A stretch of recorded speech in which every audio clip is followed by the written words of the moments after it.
Hello art beaders, Becky here with artbeads.com, and I've got a brand new video for you today.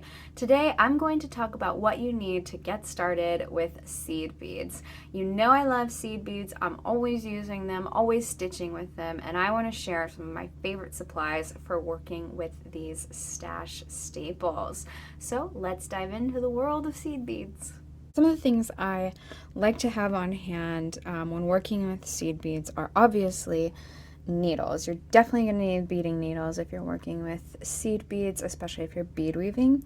I like size 12 needles, and they do get bent. Mine get bent a lot when using them, but don't worry, that's perfectly all right. Size 12 is my go-to size.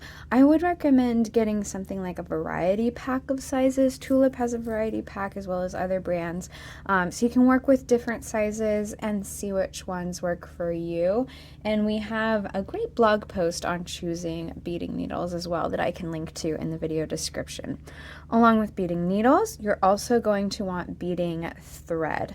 I love Toho 1G. It's really easy to work with, comes in lots of colors, doesn't really fray or tangle too much.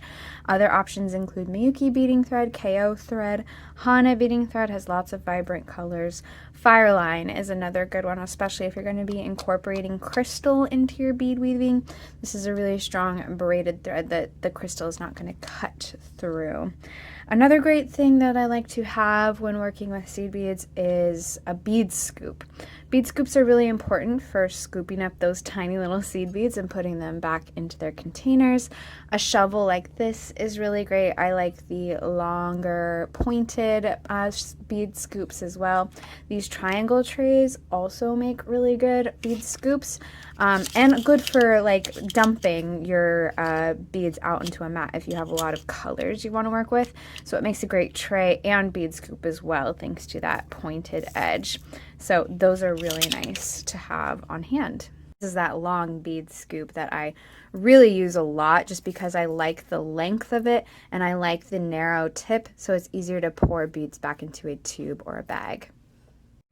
Something else I've been asked when working with seed beads, what do you use to cut your threads when you're done weaving or finishing up a thread?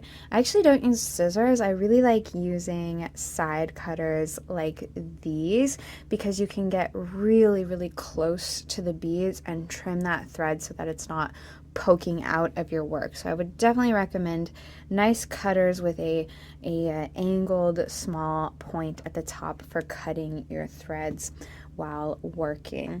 Another thing that you're going to have to keep in mind when working with seed beads is how you're going to store them. I really like these containers that come in the larger square containers and then have the clear lids. I use these especially in the smaller tube sizes for all of my Delicas, Treasures, and Icos. I dump them all in here, and I actually add the color code to the bottom of the container so I can easily see all the colors I have and then also know what colors I'm working with. So I love storing my seed beads in containers like these. You're also going to want a work surface to work on, and I like having portable work surfaces because often I'm seed beading in my office or while watching TV, wherever. So something like this tray with a bead mat inserted is really nice. I also like the Bead Buddy Junior travel case. Really great. This case is great because you can open it up and you've got two bead mats inside. So you've got two work surfaces potentially that you can use, and with all your beads still in place, you can fold it up and close it, and that'll keep all of the beads in place as well when you transport it, move to somewhere new. I use that all the time for transporting projects between home and the office. One little bonus with the Bead Buddy Junior, I have decorated my personal Bead Buddy Junior like a suitcase with all kinds of stickers that mean something to me. This is a really fun thing to have handy when working with seed beads is our free printable seed bead graph paper.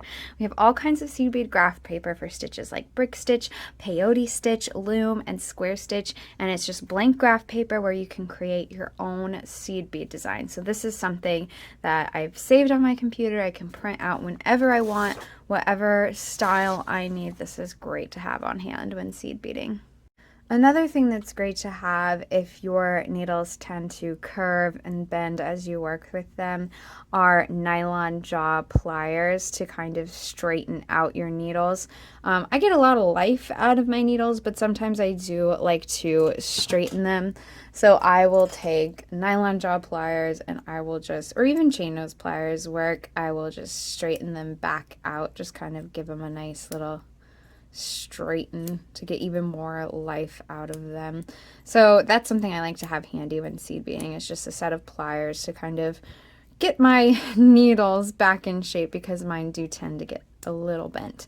And so just running my pliers over them really helps. One thing you want to know about that is you don't want to squeeze anywhere near the eye of the needle. That could pinch the eye closed and then it will be pretty much unusable. So make sure you're not pinching that eye when you're re-straightening any of your needles. Another thing that's handy to have, especially if you have several beading needles, is a pin cushion or a magnet for holding all your needles in place. A pin cushion like this, easy to spot, easy to put all your needles in. We also like to use magnets here at artbeads.com. I've got a magnet up on my desk that holds all of my beading needles in place, and they're easy in reach for me to grab. So these are all the things I like to have on hand when getting started with seed beads and working with seed beads. Let me know what you can't live without when seed beading in the comments. Thank you guys so much for watching. I hope that this video was helpful. Let me know what you like to work with when working with seed beads or what you'd like to see. If you have any questions, please make sure to leave a like and a comment. And as always, make sure to subscribe to our channel and hit that bell so you get notified every time we release a new video. Thank you again so much for watching, and I will see you next time. Bye.